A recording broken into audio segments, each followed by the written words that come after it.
Hi friends, today I got a pet bird. He's jumping around and he can fly.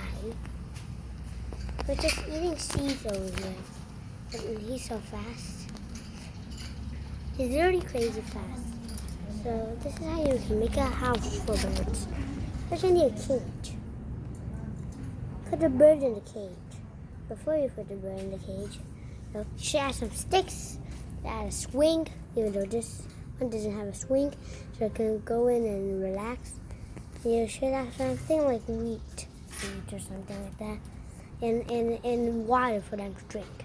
So that is how you can make a house for birds. And he's so fast, pretty much of a bird that you see every day. So see you next time.